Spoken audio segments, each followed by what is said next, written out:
The Cube controls Fcore just got some upgrades and have a bit more clean look with those black buttons, but let's check what is different in that new Evo model high-end entry level from the Italians. Disclaimer first, Cube Controls sent that unit for test and review without any conditions except making objective video about it, and as those reviews won't be possible without your endless support, I wanted to give something back. I personally hate giveaway contests which lead to artificial growth and bring the wrong subscribers, so this time I just opened my YouTube statistics and choose one of the most active members over the years, which is the FG356, who has left 280 plus comments over the years and will receive that first Fcore model.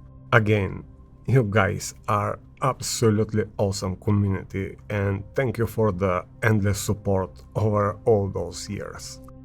That being said, let's go back to the Fcore Evo. It is basically the same successful platform in 290mm butterfly shape with aluminum casted back case and 4mm carbon plate in front with one of the best anatomically speaking rubber grips. 12 buttons, 6 on each side, which in this case are mostly black with 2 blue on the top for that specific model, but there are 2 more models in red and full black. 2 of the usual Cube Controls momentary switches, 2 thumb encoders, 2 rotary encoders and 2 7-way hat switches.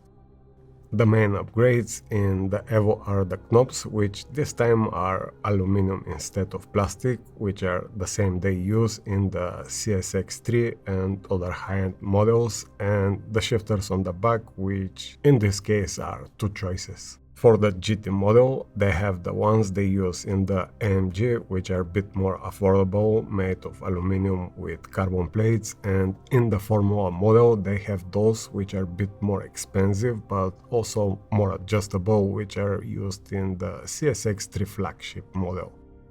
Clutches are optional and basically the same they have in every model, made again from aluminum with 4mm carbon plates. So, considering that the original Fcore was very well received from the community as good value, high-end, entry-level wheel, the Evo comes with the cost. Depending on the shifter model, will cost between 120 and 140 euro more for those upgrades and will be up to you to decide if worth that extra cost. In my personal opinion, in terms of actual driving experience, nothing really changed, grips are the same, buttons feels the same, and rotaries feels absolutely the same in action. About the shifters, even being plastic in that first model, they feels almost as good as those premium models. So, driving experience won't change at all, or at least feels absolutely the same for me. With the 120 to 140 euro more, we will get a bit more premium product with those aluminum knobs and a bit more adjustable shifters if we go for the Formula model. Of course, the black buttons gives quite different look to that package and is up to your personal preference, as aesthetics is always subjective topic.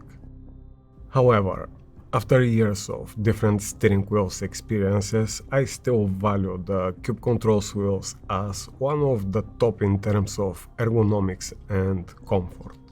They are lightweight with one of the best grips on the market for many years now, which comes with the price of course. However, between those 2 models, as I've said, the driving experience is the same and it's up to you if you are willing to spend extra for a bit better knobs and shifter quality.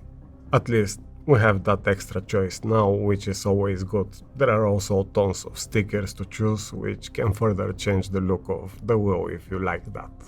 And for those who are not familiar with the Fcore models, they can be both used with that magnetic USB coiled cable or wireless if you get Bluetooth receiver, and the battery is rated up to 6 hours as there are no RGB buttons around. Now, Cube Controls call this entry-level steering wheel, but is actually entry-level for the brand, and with the Evo upgrades is definitely on the high-end side with all the premium materials, and it is also very lightweight, way below 1 kilo. Cube control wheels are also very good in weight balance, and again one of the most comfortable in use, which in my opinion is their stronger side. I drove this Evo model the last 2 weeks for about 3 to 4 hours daily just to remember back my experience with it, and I have to admit I have zero complaints about anything in use. If there is one downside, that will be the non-RGB buttons for some of you who like to add some warning effects like in the Mercedes or in the CSX3, but some of you won't care about that at all anyway, so that's subjective. My guess is all those upgrades are community requests, and I personally like this one a lot in action, but I'm sure you will find lots of users' opinion in the comment section as well, which can help you further in your final decision. Now let's push this cutie on the track.